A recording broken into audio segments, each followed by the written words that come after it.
Hello everyone. Mohit Study IQ centre में आपका स्वागत है। आज हम हिंदी पेडागोजी से संबंधित जो है इंपॉर्टेंट क्वेश्चंस देखेंगे। सिलेबस आधारित जो है क्वेश्चंस हैं जो सीटेट एग्जाम्स के लिए इंपॉर्टेंट होंगे। हर एक क्वेश्चन जो है सीटेट में पूछे जाने योग्य है।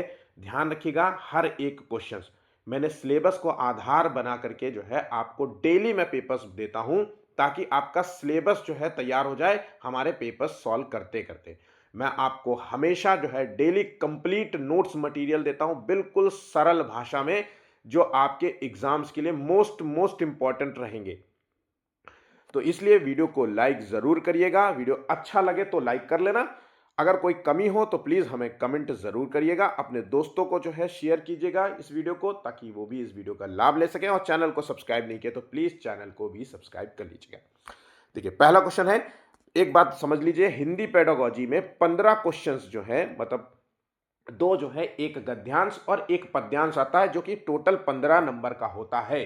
और उसके बाद 15 नंबर के जो है पेडागोजी आते हैं। आज हम पेडागोजी को कवर करेंगे। मैं आपको डेली जो है आपको तकरीबन 7 जो है गद्यांश और पद्यांश करा चुका हूं। जैसा कि मैंने आपसे कहा था, वादा किया था कि आपके एग्जाम होने तक मैं आपको टोटल 30 जो है गद्यांश और पद्यांश करा दूंगा। ये 15 में से 15 नंबर लाना बिल्कुल आसान है। अगर आप मतलब एक गद्यांश पद्यांश जो है हमेशा सॉल्व करते हैं, ये 30 जो है अगर आप कर लोगे ना गद्यांश और पद्यांश, तो आपके 15 नंबर बिल्कुल 100% कवर हो जाएंगे। तो आइए शुरू करते हैं वीडियो को। भाषा की पाठ्य पुस्तक में सबसे महत्वपूर्ण पक्ष है, तो देखिए, वस्तुनिष्ठ अभ्यास, या फिर व्याकरणिक नियमों की सैद्धांतिक व्याख्या, और या फिर पाठों का उद्देश्यपूर्ण चयन, और या फिर कागज की गुणवत्ता और छपाई। तो अगर भाषा की पाठ्य पुस्तक में सबसे महत्वपूर्ण पक्ष होगा, देखिए इसका सही आंसर है ऑप्शन सी, पाठों का उद्देश्यपूर्ण चयन। भैया, जो भी आप बुक्स लगा रहे हो, जो भी बुक्स में जो सिलेबस है या चैप्टर्स हैं उसको अगर डाल रहे हो, तो सबसे पहले जरूरी होना चाहिए कि आप उसका उद्देश्यपूर्ण होना चाहिए, है ना। बच्चे के संदर्भ में अगर हम बात करें तो वो कुछ उद्देश्य को पूरा करे, ऐसा नहीं कि कुछ भी डाल दिया, है ना। तो ये यहां पे आंसर होगा। ठीक है। भाषा के व्याकरण की समझ को, तो देखिए इसमें सात चार आंसर क्या है। अगर व्याकरण की समझ को बढ़ाना है तो संदर्भ परक प्रश्नों के माध्यम से आंका जाना चाहिए, नहीं। केवल वस्तुनिष्ठ प्रश्नों के माध्यम से आंका जाना चाहिए। केवल शब्द आ जाए तो टैगवर्ड्स मानते हुए इसको निगेटिव टैगवर्ड्स मानना है और इसको तुरंत काट देना है। यहां पे भी केवल है तो इसको काट दीजिए। व्याकरण की समझ को निबंधात्मक प्रश्नों के माध्यम से आंका जाना चाहिए। आंसर हो गया ऑप्शन डी। ध्यान रखिएगा, ये इंपॉर्टेंट क्वेश्चन है, बहुत सारे बच्चों को इसका आंसर नहीं पता होगा। ठीक है। भाषा के कौशल कौन कौन से हैं? तो भाषा के जो है 4 कौशल हैं, 4 कौशल हैं। अब वो कौशल 4 कौन कौन से हैं? तो देखिए, सुनना, बोलना, पढ़ना और लिखना। समझना समझना और स्मरण याद का हटा दीजिए। आंसर हो गया सुनना, बोलना, पढ़ना और लिखना। याद रखिएगा। ठीक है। और एक और कौशल आ जाता है संकेत। सांकेतिक भाषा का भी इस्तेमाल होता है भाई। सुनना, बोलना, लिखना, पढ़ने के अलावा एक संकेत का इस्तेमाल होता है। जब इनको अगर किसी व्यक्ति को ये सब नहीं आता है, कान से सुनाई नहीं देता, आंख से दिखाई नहीं देता, तो इस तरीके से सांकेतिक भाषा का हम प्रयोग करते हैं, जहां पे ब्रेल लिपि का प्रयोग करते हैं और सांकेतिक भाषा भी जो है यूज करते हैं। ठीक है। बच्चे विद्यालय आने से पहले क्या होते हैं? कोई भी भाषा बोल नहीं पाते, तो ऐसा तो बिल्कुल भी नहीं होता। जब स्कूल आते हैं तो वो भाषा के साथ आते हैं, है ना। समृद्ध भाषा के साथ भले ही ना आते हो, लेकिन एक भाषा के साथ आते हैं, क्योंकि भाषा के परिवेश में वो रहते हैं, अपने माता पिता के साथ रहते हो, तो उनके भाषा को वो सीख लेते हैं, तो भाषा के साथ आते हैं। सभी भाषाएं पढ़ सकते हैं, तो जरूरी नहीं है हिंदी पढ़ लेते हो, इंग्लिश पढ़ लेते हो या मैथ की भाषा को समझ लेते हो, तो ये बिल्कुल भी सत्य नहीं है। सब कुछ लिख लेते हैं, नहीं। अपनी बोलचाल की भाषा के अनुभवों से लैस होते हैं। आंसर हो गया। ये अनुभव उसको कहां से मिलेगा? ये उसको अनुभव परिवार से मिलेगा, उसके माता पिता से मिलेगा। ठीक है। तो यहां पे आंसर हो गया ऑप्शन डी। किस तरह के परिवेश में बच्चों का भाषा विकास अपेक्षाकृत बेहतर होता है? तो किस तरीके का अगर हम परिवेश देंगे, है ना, इन्वायरमेंट देंगे, उससे बच्चे का भाषा डेवलपमेंट अच्छा होगा। तो देखिए, एकल परिवार जहां माता पिता अकेले, मतलब माता पिता रहते हो, पिता ऑफिस चला गया, अब मम्मी घर में बची हुई है, तो ऐसे बच्चों का भाषा विकास डेवलपमेंट ज्यादा अच्छा होगा। तो बिल्कुल भी नहीं। संयुक्त परिवार, जहां पे परिवार के सभी सदस्य बच्चों के साथ जो है निरंतर अंतःक्रिया करते हैं। आंसर हो गया ऑप्शन बी। देखिए, संयुक्त परिवार में माता पिता होते हैं, दादा दादी होते हैं, है ना, चाचा चाची भी होते हैं, भाई भी हो सकता है ना। तो इस तरीके के सदस्य जो बच्चे के साथ खेलते हैं, कूदते हैं, बातें बातें करते हैं, मतलब परस्पर अंतःक्रिया करते हैं, तो उससे बच्चे के अंदर भाषा डेवलपमेंट बहुत अच्छा होता है। क्योंकि हो सकता है कि पापा हिंदी बोलते हो और मम्मी गुजराती बोलती हो, तो बच्चा जो है गुजराती भी भाषा भी सीख लेगा। और जो चाचा की एक चाची आई है नई नई, वो अंग्रेजी बोलती हैं, तो वो अंग्रेजी भी सीखेगा। इस तरीके से यहाँ पे चीज़ों को समझना है, ठीक है। सुनना कौशल में शामिल है। अगर आप किसी चीज को सुनते हैं, किसी की बात को आप सुन रहे हैं, तो ये कौशल के रूप में अगर शामिल है, तो उसमें क्या, दूसरों की बात को सुनने में एक तो रुचि दिखानी होगी। अगर आप किसी से कम्युनिकेट कर रहे हैं, तो पहले तो उसकी बात को इंटरेस्ट लेना होगा, तभी तो आप सुनोगे ध्यान से। उसके बाद धैर्य होना चाहिए, उसकी बात को कंप्लीट होने दीजिए, उसको बात को समझिए, फिर उसको सुनने के बाद आपको उसकी प्रतिक्रिया देनी होती है। तो यहां पे सुनने कौशल में ये 3 खूबियां बहुत जरूरी होती है, ठीक है। नेक्स्ट क्वेश्चन है, भाषा शिक्षक को स्वयं अपनी भाषा प्रयोग की क्षमता को बढ़ाना चाहिए। अगर एक आप लैंग्वेज के टीचर हैं, हिंदी या इंग्लिश टीचर हैं, तो अपनी भाषा प्रयोग की क्षमता को बढ़ाना चाहिए। वो भाषा का शिक्षक है, क्योंकि वो भाषा का शिक्षक है इसलिए बढ़ाना चाहिए, या फिर वो विद्यालय में ऐसा निर्देश, ऐसा जो है इंस्ट्रक्शन दिया गया कि आप लोग अपनी कम्युनिकेशन स्किल्स पे ध्यान दीजिए, या फिर वो दूसरों पे प्रभाव डालना चाहता कि अरे बहुत बढ़िया सर जी, बहुत बढ़िया है यार, क्या बात, क्या इंग्लिश है उनकी। या फिर वो भाषा प्रयोग, कक्षा में भाषा एक वातावरण का निर्माण। अगर हिंदी का टीचर है और वो अपनी क्लास में ऐसा एटमॉस्फेयर पैदा करता है ताकि दूसरे बच्चे भी उसी की तरीके की भाषा जो है बोल सके। अंग्रेजी का टीचर ऐसे बच्चों को डेवलप करता है कि वो उसकी भाषा को बोलते हैं, ठीक है, कम्युनिकेशन स्किल्स पे ध्यान देगा, है ना, वो कैप पे ध्यान देगा, इस तरीके से। तो यह भाषा वातावरण का निर्माण करता है वो अपनी क्लास में। आंसर हो गया ऑप्शन डी। भाषा अर्जन और भाषा अधिगम में मुख्य अंतर है। ये क्वेश्चन 100% मिलेगा किसी न किसी अन्य जो है रूप में, या सेम टू सेम ऐसा मिल सकता है। दोनों बातों को ध्यान रखिएगा। भाषा अर्जन एक स्वाभाविक है। अब वो स्वाभाविक है, स्वभा तो स्वाभाविक है, इसका मतलब है कि माता पिता आसपास के अनुकरण से जो है बच्चा भाषा सीखेगा, अर्जन सीखेगा, है ना। तो भाषा अर्जन का संबंध उसके जो है पैतृक चीजों से है। आप समझ लीजिए भाई, अर्जन मतलब स्वाभाविक है, मतलब जिस घर में पैदा होगा उसी की भाषा को अडॉप्ट कर लेगा, अर्जन कर लेगा। और भाषा अधिगम क्या होता है? भाषा अधिगम जो होता है ये लर्निंग बेस्ड होता है, लर्निंग है, आपको इसमें सीखना होगा। तो क्या सीखना होगा? इसमें आपको नियम सीखने होंगे, है ना। तो ये अधिगम होता है एक लक्ष्य भाषा, सीधे सीधे गोल।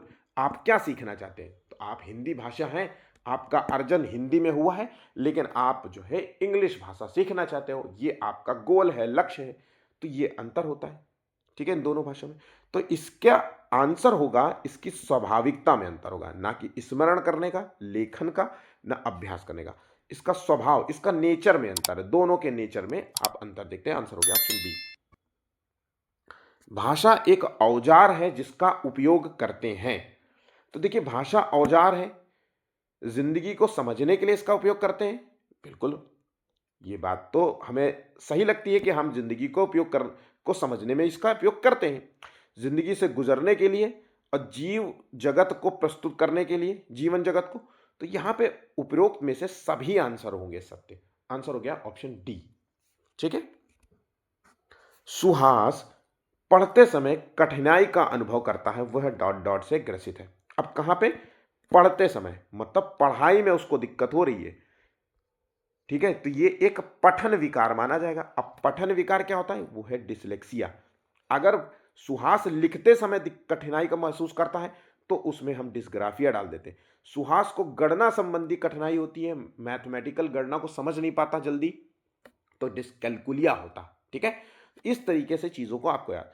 अभी हाल ही में मैंने अधिगम अक्षमता, अधिगम विकार से संबंधित जो है कंप्लीट वीडियो दिया है, कंप्लीट नोट्स दिया है। इतने अधिगम अक्षमताएं किसी भी यूट्यूब चैनल में नहीं मिलेंगे जितने मैंने आपको दिए हैं। तो कृपया करके उसको अच्छे से पढ़ लीजिए, उस वीडियो को देख लीजिएगा, लिंक मैं डिस्क्रिप्शन में डाल दूंगा। ठीक है, कोई आप कमेंट भी कर सकते हैं, अगर चीजें ना मिला करें तो आप कमेंट भी कर दिया करिए। वीडियो अच्छा लगा हो तो प्लीज लाइक जरूर करिएगा, जो टारगेट है वो है 100 लाइक्स का। चलिए अगला क्वेश्चन देखते हैं। बहुभाषिक और बहुसांस्कृतिक कक्षा में क्या होता है? तो 11वें का, तो बच्चों की मातृभाषा का ही सदैव प्रयोग किया जाना चाहिए, ऐसा करना चाहिए, या मातृभाषा को वर्जित कर देना चाहिए? सदैव प्रयोग करना चाहिए, वर्जित कर देना चाहिए, ये सब जो है टैग वर्ड है। वर्जित कर देना एक निगेटिव टैग वर्ड है, सदैव प्रयोग करना ये भी एक निगेटिव टैग है। बच्चे की मातृभाषा को समुचित सम्मान स्थान देते हुए मानक भाषा से भी परिचय कराना चाहिए, या फिर बच्चों को केवल मानक भाषा का प्रयोग करने के लिए पुरस्कृत किया जाना चाहिए। तो 11वें का आंसर है ऑप्शन सी। ठीक है, नेक्स्ट क्वेश्चन, मौखिक कुशलता में शामिल है। अब मौखिक कुशलता में क्या शामिल होगा भैया? तत्सम शब्दों का प्रयोग करना, संस्कृत, तत्सम शब्द वो शब्द होते हैं जो संस्कृत के नजदीक होते हैं, संस्कृत कंप्लीट संस्कृत ना होकर के थोड़ा सा उसका टूटा हुआ स्वरूप होता है। ठीक है, तो इसका प्रयोग होना चाहिए, या तीव्र गति से बोलने की कुशलता होनी चाहिए मौखिक कुशलता में, या फिर बोलते समय दृष्टांतों का प्रयोग करना चाहिए, या फिर विभिन्न प्रकार के औपचारिक और अनौपचारिक चर्चाओं में बेझिझक बोलने की क्षमता। तो मौखिक कुशलता में यह होना चाहिए कि आपकी कम्युनिकेशन स्किल्स अच्छी होनी चाहिए, आप ऑफिशियली बोले या अनऑफिशियली बोले, आप किसी के साथ खड़े होकर के बातचीत कर रहे हैं तो आप बहुत बेझिझक बात कर रहे हैं, अपने बातों को प्रस्तुत कर रहे हैं, उनकी उसकी बातों को सुन रहे हैं और उसकी बातों को तर्क के साथ उत्तर भी दे पा रहे हैं। तो यही होता है मौखिक कुशलता। आंसर हो गया ऑप्शन डी। मंदिरा पहली कक्षा में पढ़ती है और वो मुझे आम बहुत अच्छा लगता है, मैं थक गई आदि वाक्यों का प्रयोग करती है। मंदिरा केवल सर्वनाम का ही प्रयोग कर रही है, तो मुझे आम बहुत अच्छा लगता है, तो यहां पे तो ये आंसर नहीं होगा। केवल केवल केवल, ये देखिए टैगवर्ड से ही क्वेश्चन को हल लेकिन मैंने सॉल्व कर दिया, और ये सीटेट में पूछा गया क्वेश्चन है। तो ये केवल जो शब्द है वो निगेटिव टैगवर्ड है। कितने बच्चे टैगवर्ड से क्वेश्चंस को सॉल्व कर लेते हैं मुझे कमेंट कीजिएगा, और कितने बच्चे चाहते हैं कि मैं एक टैगवर्ड में कंप्लीट जो है मटेरियल दे दूं। आप सभी लोग जानते हैं कि मैं मटेरियल, मैं अपना जो फ्री नोट्स है वो मैं किस प्रकार का देता हूं, तो आप कमेंट जरूर करना कि मैं आप लोगों के लिए एक अच्छा बेहतरीन जो है टैगवर्ड, पॉजिटिव टैगवर्ड और निगेटिव टैगवर्ड पे एक वीडियो दे सकूं। कमेंट जरूर करिएगा। तो इसका सही आंसर हो गया ऑप्शन डी। देखिए यहां पे मुझे आम बहुत अच्छा लगता है और मैं थक गई, जैसे में इसमें लिंग वचन क्रिया आदि की दृष्टि से सर्वनाम का प्रयोग करना जानती है। ठीक है, नेक्स्ट, भाषा की पाठ्यपुस्तक का निर्माण करते समय सबसे कम महत्वपूर्ण क्या होगा? तो अगर हम पाठ्यपुस्तक का निर्माण कर रहे हैं तो सबसे कम महत्वपूर्ण होगा अभ्यासों की वैविध्यता, या पाठों की संख्या, या विषय वस्तु की वैविध्यता, या भाषा की विभिन्न छटाएं। तो आंसर है पाठों की संख्या। आंसर हो गया ऑप्शन बी। एक बहुभाषिक कक्षा में आप किसे सबसे कम महत्व देंगे?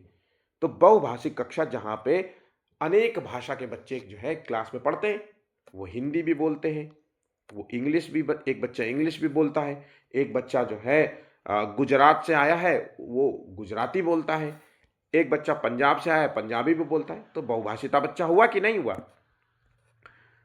अब ये ऐसी क्लासरूम कहाँ मिलेगी? जैसे केवीएस के स्कूल में, यहाँ पे तो भाई मिलिट्री के बच्चे जो है आते हैं तो उनके बच्चे वहाँ पे पढ़ते हैं, तो ऐसे बच्चों को जो है मिलिट्री स्कूल में ऐसे आपको बहुभाषिता भरपूर मिलेगी। तो वहाँ पे इन चीज़ों को बहुत देखना बहुत ज़रूरी होता है। तो 15वें का आंसर है, हमें बहुभाषिता कक्षा में सबसे इंपॉर्टेंट होगा विभिन्न प्रकार का बाल साहित्य हमें पढ़ाना होगा, ये हमारे लिए बहुत इंपॉर्टेंट है। कक्षा में विभिन्न प्रकार की सामग्री से समृद्ध वातावरण प्रोवाइड करना होगा, क्योंकि बहुभाषिक बच्चे हैं। कक्षा में बहुभाषिक और बहुसांस्कृतिक संदर्भों के प्रति संवेदनशील होना चाहिए, कि भैया ऐसा नहीं है कि गुजराती देखा नहीं कि उसको गरियाने लग जाओ कि अरे ये तो वैसे हैं वैसे हैं फलाना डिमका है, मतलब एक बात समझने की कोशिश करिएगा, है ना। तो इस तरीके से नहीं होना चाहिए। या फिर आंसर होगा सबसे कम महत्वपूर्ण होगा, देखिए सिखाना कि दो बच्चों के मध्य विद्यमान समानता क्या है और उनके अंतर का विश्लेषण कैसे किया जाना चाहिए। आंसर हो गया ये सबसे कम महत्वपूर्ण होगा। भाषा क्या है? तो भाषा विद्यालय में ही सीखी जाती है, ऐसा तो बिल्कुल भी नहीं है। भाषा सदैव व्याकरणिक के नियमों का ही अनुसरण करती है? नहीं। नियमों की जानकारी से ही सीखती है? नहीं। ये तो अनुकरण से सीखते हैं, हम एक दूसरे की नकल करते हैं और धीरे धीरे अपनी भाषा सीखने लगते हैं। छोटा सा बच्चा, 6 महीने का बच्चा मम, पप्पा ऐसे शब्द बोलने लगता है। 8-9 महीने का बच्चा अक्सर जो है आपको बबलाने वाले जैसे शब्दों का इस्तेमाल करता है, वो अनुकरण शब्द करता है ना?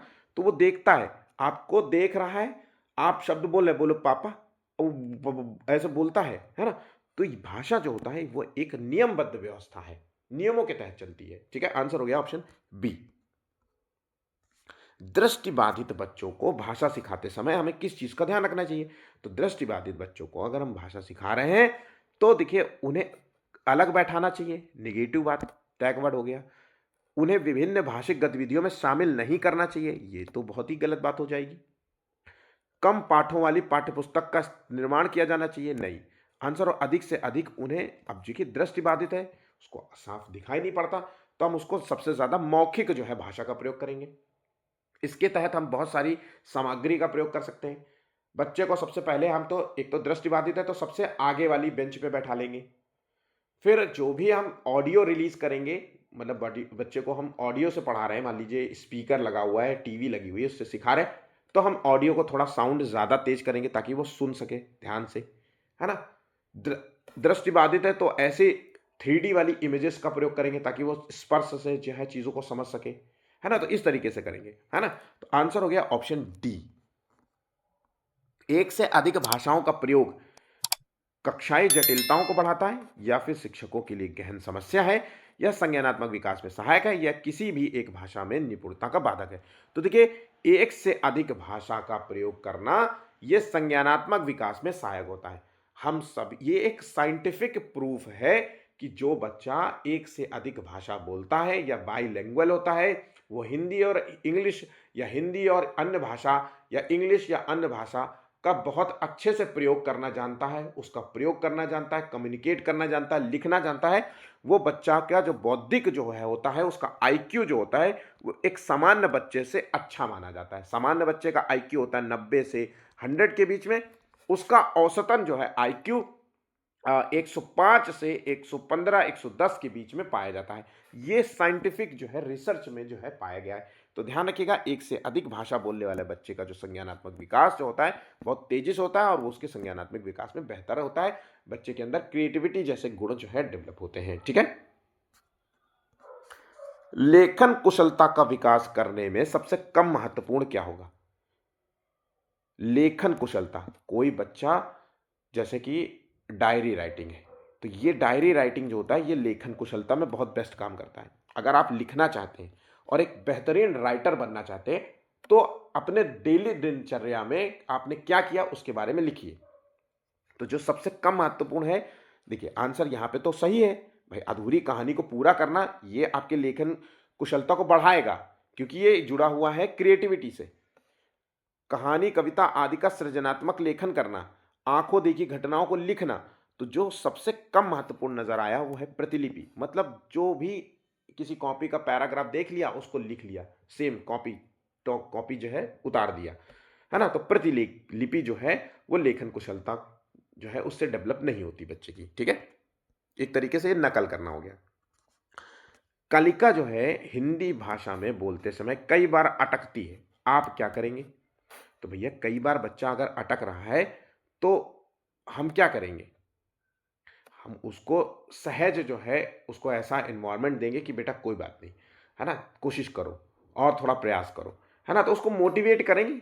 ऐसा तो नहीं है कि उसको डांटेंगे या उसको कोने में बैठा देंगे, उससे क्वेश्चन नहीं पूछेंगे या उसे बार बार पढ़ने के लिए बोलेंगे तुम ज़्यादा से ज़्यादा पढ़ा करो, इस तरीके से नहीं कहेंगे। हम उसको कहेंगे धैर्य रखते हुए उसे सहज अभिव्यक्ति के लिए प्रोत्साहित करेंगे। ठीक है, तो आंसर हो गया ऑप्शन डी। तो इस तरीके से आज का जो हमारा जो है हिंदी पेडागोजी के क्वेश्चन समाप्त हो जाते हैं। डेली मैं आपको वीडियोस दे रहा हूं, डेली मैं आपको मटेरियल प्रोवाइड कर रहा हूं, फ्री मटेरियल है जो कि आपको किसी भी जो है पेड बैच को ज्वाइन करने की जरूरत नहीं। मैंने आपसे वादा किया है कि मैं सारा का सारा मटेरियल आपको दूंगा, बिल्कुल कंप्लीट नोट्स।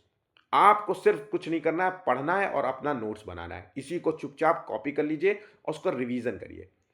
किसी भी बैच को मत ज्वाइन करिए कि 1000 रुपए, 2000 रुपए, 500 रुपए है ना, सस्ता महंगा समझ करके जो है खरीद लो, उसमें कुछ फ़ायदा नहीं होता है। यकीन मानिए उससे कुछ फ़ायदा नहीं होगा। जो मैं आपको करा रहा हूँ, अगर कोई टॉपिक आपको छूट रहा है मुझसे या फिर आपको लगता है कि सर ये बहुत ज़रूरी है, प्लीज़ जल्दी से करा दो, तो यकीनन आप मुझे कमेंट करिए, मैं आपको जो है ज़रूर से ज़रूर उसका जो है कंप्लीट नोट्स दे दूँगा, ठीक है? वीडियो अच्छा लगा हो तो प्लीज़ लाइक ज़रूर करिएगा, शेयर कीजिएगा अपने दोस्तों के साथ, चैनल को सब्सक्राइब नहीं किया तो प्लीज़ चैनल को सब्सक्राइब कर लीजिएगा। मेरा नाम मोहित चक्रवैश है और आज का वीडियो यहाँ पे समाप्त होता है। धन्यवाद।